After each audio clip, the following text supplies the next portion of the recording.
For those looking for an alternative to sugary energy drinks and sodas, GamerSupps has you covered. Use code BigFry for 10% off your order. There's free samples on the site if you want to try it for yourself. On my last video discussing Gray Zone Warfare, we talked about the insanely detailed 4-year roadmap for the game, and in that video, I said this. Here's the thing I hate about roadmaps.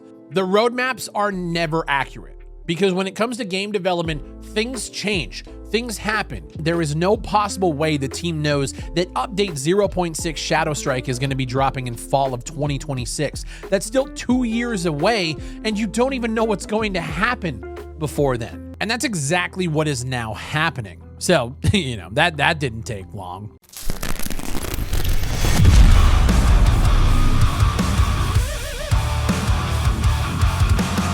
So from the dev team's own words, they're saying that they basically want to increase the player base. They want to bring people back to the game. They want to focus on the game first. Now, the next update, 0.3, was going to be focused a lot on bringing in a lot more lore and the storytelling and the world building. A lot of people aren't really looking at Gray Zone Warfare as a story-driven game.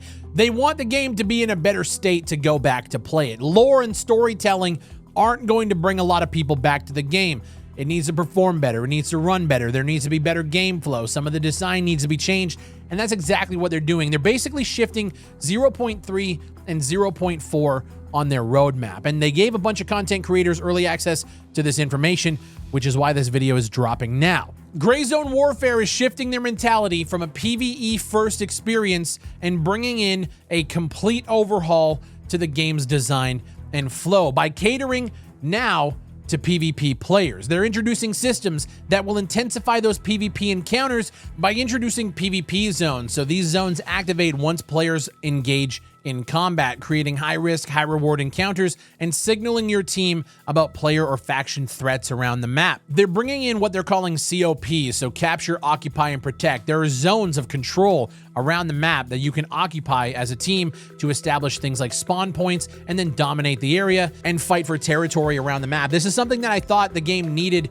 as soon as I jumped in for the first time last year. I said, man, if there was like points of control that you could then like go there, establish spawn points so you don't always have to run back to base and you can actually take over the map, and being in a faction actually would matter at that point because you and your team would then be working towards common goals, not just doing missions. It's a great fucking idea, and I'm glad they're finally introducing it. And alongside with doing these missions, they're completely reworking the task system, so you're able to manage your tasks from anywhere, keeping you in the fight without unnecessary backtracking. So you don't have to go back to base every time you get a handful of missions done. You can just handle it right then and there, kind of like a proper MMO or a massive online game would let you do. This is a great change. There's also not only your solo missions that you're doing throughout the game, there's also squad tasks. So you have missions that are designed to encourage team coordination. They've done a bunch of improvements to the health system, including damage mechanics to like things like gut shots, stun effects,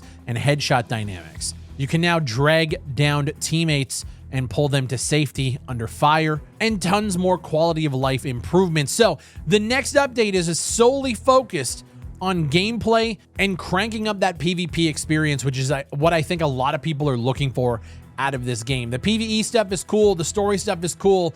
We need reasons to be able to pick factions, especially at the beginning. Remember when you were locking people, like if you joined a faction, you couldn't leave it unless you deleted your character. There's no reason to be in a faction at this point. When this update comes out, at least there's going to be points of interest around the map, zones of control, and actually, owning and fighting over territory is a big thing, and that's going to just promote people to want to go into PvP engagements. If there's a zone of control that's near a nice point of interest for loot, AI and other things, you want to control those points so that your team can spawn there and then mine the resources. That's great.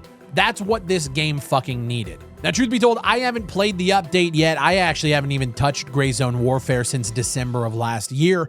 I've been waiting for the progress to start, coming up, and I wasn't really interested in the weather system update. I wasn't interested in the upcoming story and like a lore update. This is the one that I'm actually looking to see. Is this going to bring people back? Because Merrick says in this VIP like content creator briefing that they're looking at other games and they're seeing that they have way more consistent, concurrent users, and they want a way to bring it up. So they need to focus on the gameplay first. I fully agree, and I'm glad that they're actually coming around to that idea. We're getting to the 1-year anniversary of this game coming out into early access, and I'll be honest, the year has been pretty lackluster for the game. I'm not saying they're not working on it. I'm not saying that they're, lazy scam developers. I'm just saying they're like, Gray Zone Warfare was literally a flash in the pan. They sold like 1.5 million units. People were psyched, but you don't hear anybody talking about Gray Zone Warfare anymore. And if they are, I don't know how many people actually care. They need updates like this, and they need to hit the ground running and focus on gameplay first, because that is all that people truly care about when it comes to first-person shooters.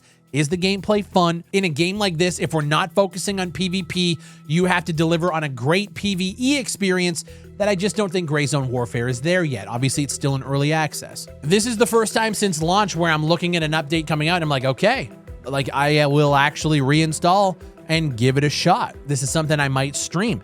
I don't know how long it's gonna keep me there. I have no fucking idea. But if we have a PvP overhaul that's going to actually give us reasons to play as a team, play as a squad, jump in and play as your faction, that's what has been missing since day one. And then you take that and you combine it with the weather system update that they had before. Like, that is where, when everything starts to become like a melting pot of good updates, that's where we can focus on. Put the storytelling and the lore stuff way later, guys. Like, I know you're swapping 0.3 and 0.4. You might want to have to swap 0.4 and 0.5 and bring the gameplay fucking first. Let's get a good game under the hood, and then we can throw the storyline and shit on top of it. That's great. Because right now, your guys' player base is struggling. And if you're looking at the CCU and you want that to be up, we got to bring the heat. You guys had 72,000 all-time peak 10 months ago. Right now, at the time of recording this video, we're sitting at around 1,600 players. That's not enough to survive in this online world. People are going to look at that number and they're going to say, oh, there's no point of even playing. You guys had a huge spike right before the new update came out. You guys jumped to around 10,000. I think at one point I remember seeing there was about 16,000 people playing, and then it just kind of dips again because the new update wasn't enough to keep people there long term. This update might actually be that update that could keep people there in a gameplay loop that is actually enjoyable. Now, of course, it's also going to come down to things like performance. How's the game running? Is it more optimized since the last time we played it? I don't know. I'm excited to at the very least, jump in and see where the game is at. And I think that's coming soon. I don't believe there's a date for this update, but I think it's going to be happening before the end of April. So here's what I'll say, guys. Roadmap has already switched, like I told you it would. Don't get me wrong, it's not a bad thing, but it's the whole point of like putting out a roadmap for 4 years. Things are going to change. It's a guarantee. And we're already here. The next update coming out after the roadmap, things are already shifting. It's okay. It's for the better. Let's get to this update. I'm curious to see what it's going to play like. Let me know, do you guys still care about Gray Zone Warfare? I've talked to a lot of content creators, and they say like, they really wish Gray Zone Warfare was in a better spot because they want a game like that. They want a grounded military, no bullshit, no Fortnite skins, none of that shit. Gray Zone Warfare can be that game. It feels like their priorities were a little bit skewed. Looks like we might be getting on track.